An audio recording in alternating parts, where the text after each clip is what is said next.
Sí, lo que hoy conocemos como Grito de Alcorta fue una huelga agraria que se produjo en toda la región pampeana,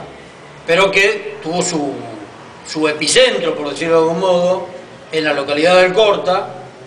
que en esa localidad del sur santafesino, del corazón maicero de la provincia, se produjo el 25 de junio de 1912 en la Sociedad Italiana una asamblea en la cual, dado el malestar que venían sintiendo los chacareros arrendatarios en la pampa en general, en la pampa húmeda más en particular y en la región maicera mucho más en particular, porque había habido una mala cosecha de maíz en el 11 y una buena cosecha de maíz en el 12, pero después cuando el maíz estaba embolsado y limpio y listo para vender en manos de los chacareros arrendatarios, el precio del cereal bajó. Entonces, por el sistema de trabajo justamente del chacarero arrendatario, que trabajaba en tierra ajena y en tierra que pertenecía a los grandes terratenientes, digamos, y que además se endeudaba en el almacén de ramos generales, que era donde sacaba todo lo necesario para echar a andar una producción y para vivir él y su familia, llegó a una coyuntura donde prácticamente le resultaba imposible poder enfrentar la deuda que tenía, y entonces se vieron en la necesidad de organizar de movilizarse, digamos. En primer lugar, la necesidad de movilizarse, para lo cual hicieron en la localidad de Alcorta una asamblea en la Sociedad Italiana, y allí en esa asamblea se decidió la huelga, es decir, dejar de arar y dejar de sembrar. Bueno, ahí yo tuve una discusión con los terratenientes, que también se veían afectados si esos trabajadores de la tierra, digamos, dejaban de hacer su trabajo, y la provincia de Santa Fe, que ya tenía un gobierno democrático, digamos, en función de que ya había habido elecciones libres. Estamos hablando del año 12, que fue el mismo año de la reforma electoral. Es decir, se habían hecho las elecciones en Santa Fe, con la nueva ley, digamos, con la ley Sáenz Peña, y el gobernador era Menchaca, y el vicegobernador Caballero.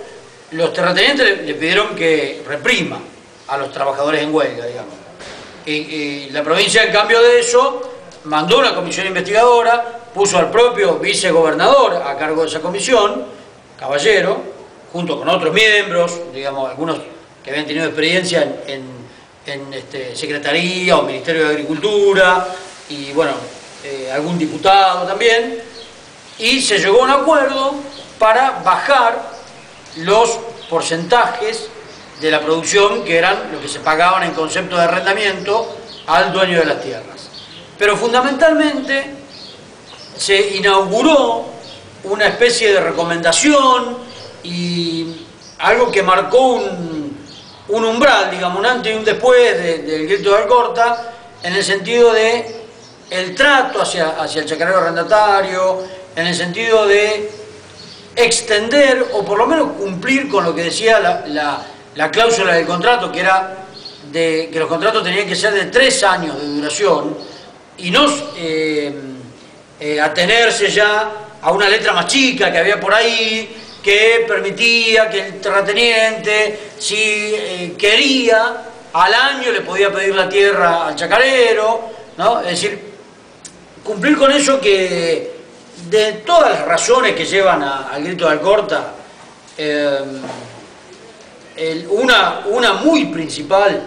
era esta problemática del desalojo, digamos. Esta posibilidad que siempre tenía el dueño de la tierra de poner, literalmente, a una familia de chacareros arrendatarios en la calle. Ese desalojo era lo que más angustiaba y lo que más perjudicaba a la familia de chacareros arrendatarios, porque no podían prosperar económicamente, pero además no podían organizarse desde el punto de vista social, cultural. Si vos no podés estar ni siquiera 3 años de vecino de una misma persona, no llegas a tiempo ni siquiera a hacerte amigo, digamos. Entonces, y mucho menos organizar clubes, organizar instituciones de sociabilidad secundaria, que eran las que eran muy necesarias en toda la zona rural de la República Argentina y en la Pampa Húmeda también.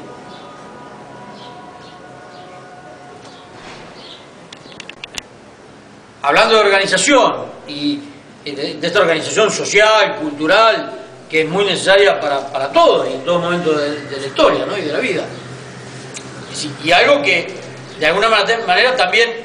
hace que el grito exista, es decir, que la huelga agraria cobre cuerpo y se decida en el 12, es algo que se venía viendo de años anteriores también, que era la necesidad de los chacareros de estar organizados en una institución que los uniera a todos por intereses, en la defensa de sus intereses, que eran lo que pretendían era prosperar como producto de su trabajo. Entonces, inmediatamente después de ese 25 de junio, el día 15 de agosto del mismo año, en la Sociedad Italiana de Rosario, fundaron la Federación Agraria Argentina. Esa es una principal consecuencia, por eso es que en estos días decimos, o en este año, ¿no? 2012 estamos diciendo, son 100 años del grito de Alcorta y también con 50 días de diferencia son 100 años de que existe la entidad que siempre defendió los intereses de los chacareros, primero, en los primeros años, mientras duró esta figura que fue predominante, digamos, en la agricultura argentina, el chacarero arrendatario, un actor, digamos, que se fue agotando en la década del 60 y del 70, pero después, bueno, fue reemplazado por lo que hoy llamamos pequeños y medianos productores agropecuarios, que son los que actualmente son representados por la Federación Agraria.